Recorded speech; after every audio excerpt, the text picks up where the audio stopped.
Hey everybody, it's Park Hill Palace here, coming to you to bring you an impromptu Wednesday night Bible study. And so the word on the street for today is perseverance. Right? This has been a year of perseverance. When things don't go as we plan, that doesn't mean that we get to stop, because in this crazy time, God is certainly not taking a break. He's still interested in building his kingdom, and he's still calling us to really advance his purposes on the earth. So we get to continue to sow into the kingdom and get ready, because one day, very soon, I believe, we're going to reap a harvest. In the meantime, we persevere and we keep pushing through, keep listening to God, and keep working the kingdom. So the verse tonight, the key verse is from James chapter number 1, beginning in verse 4. Actually, we're just going to read verse 4. It says, "Let perseverance finish its work, so that it may be mature and complete, not lacking anything." So we thought the book of Nehemiah would be a great example of perseverance, not just for Nehemiah, but for the people also. Yeah, so the first couple chapters of Nehemiah really just set the story up, but it talks about basically, for those of you who don't know, that Jerusalem was really just kind of in shambles. It was kind of falling apart, and Nehemiah, who was not in Jerusalem, he was heartbroken for them, and the Lord started stirring his heart because that was the Bible says a couple of times that was where his ancestors were buried, and so it really had a special place in his heart. And so he cried out to God, and then as the Lord stirred something inside of him, he prayerfully approached the king that he was serving, and actually asked the king for permission to leave his service, to go back to Jerusalem and help them rebuild.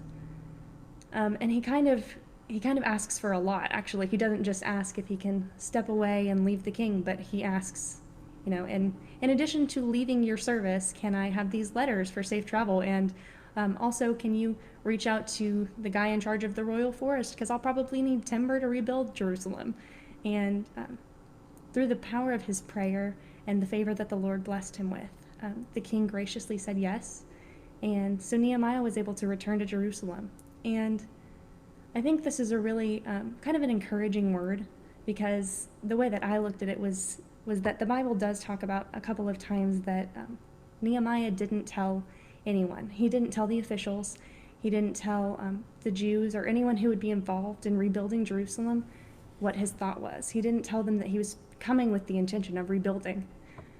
So he went and kind of felt out the situation, and then approached them and said, basically, Jerusalem needs to be rebuilt. So let's do this. The Lord has blessed me. The Lord's been kind. And this is what the king has sent as well. We have favor, and we're going to rebuild. And they were met with opposition. And my favorite part of it was the last verse of Nehemiah 2. But whenever met with opposition, they said, I answered, we are servants of the God who rules from heaven, and he will make our work succeed.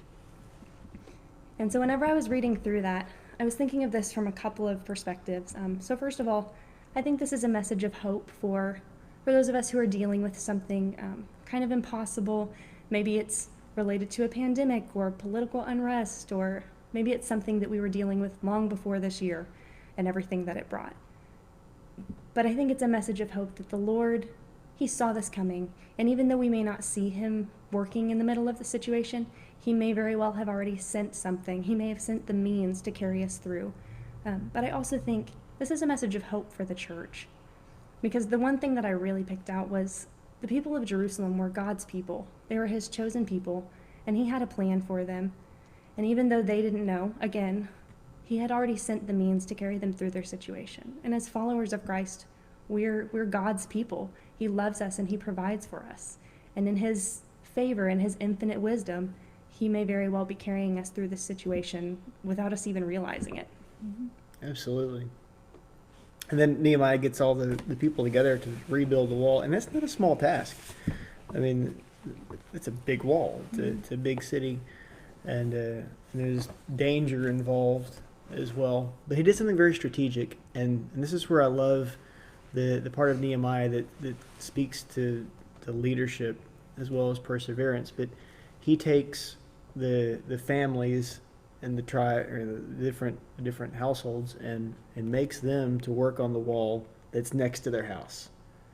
And so even when they wanted to quit, when there was, threats of armies coming against them and so many things out there that they could have, the Bible says they were working with one hand and holding a sword or spear in the other hand. There's a lot of reasons to quit.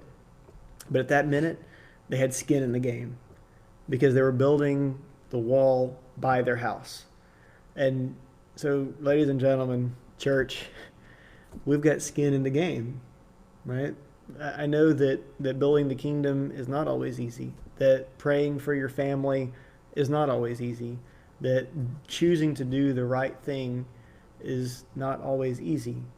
But we've got skin in the game. We've got to continue to persevere. We've got to continue to war for our families, to build our kingdom, to build God's kingdom through us, because we're building the wall at our household.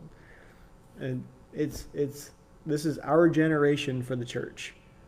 And if we don't do it, then no one will. And so we've got skin in the game here. And they had the tragedy of, things being in ruins, but they also had opposition. And obviously, their enemies were trying to come at them while they were building. But when they were done with the wall, they had to hang the doors. And in verse 6, it talks about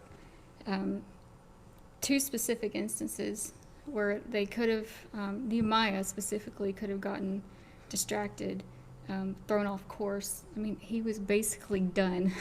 Yeah, this is chapter 6 at the end, right? Mm-hmm. He was basically done. They had done an incredible work, and still the enemy was trying to come in and derail the whole thing. So they send a letter, or they send messengers to meet Nehemiah, trying to get him to meet with these guys. And every time he says, no. On the fifth time, they come with a letter saying, look, we're going to send this to the king. It's saying you're revolting, you're trying to set up stuff.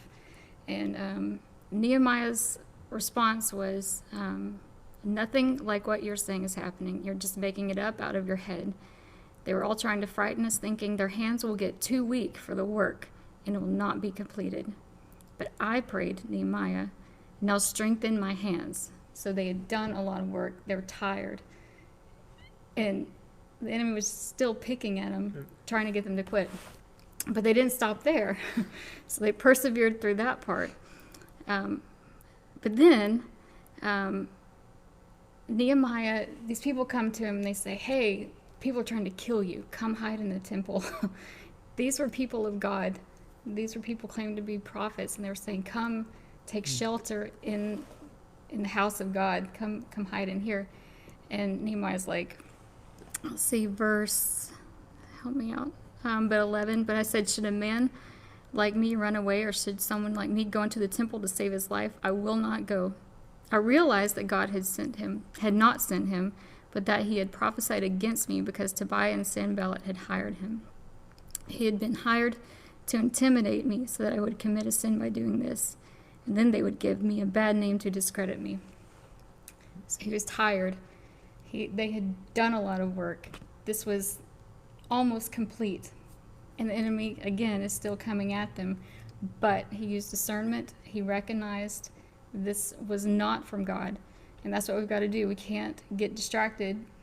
We've made it a long way already. We've done a lot of work. But it's not over yet. It's not over yet, right? It's not over yet. And we have more persevering to do. And we've got to use discernment. We've got to use wisdom. And really bind together and not get distracted. So, in summary, what we're faced with is we have come through a long way, but we've still got a little ways to go.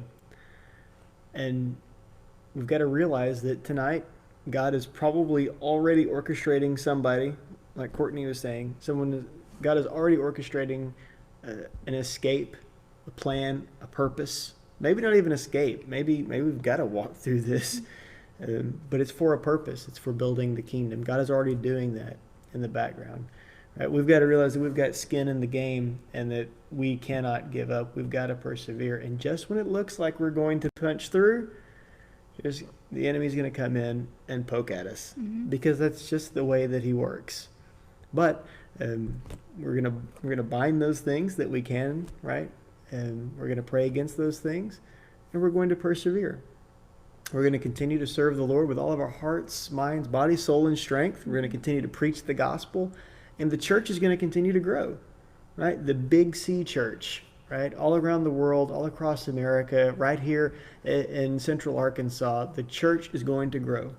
The gospel of Jesus Christ is going to produce disciples, and we're going to shake the nations. Amen. All right, so it's a message of hope. You can do it. We love you very much. Thank you for watching, and maybe we'll see you Sunday.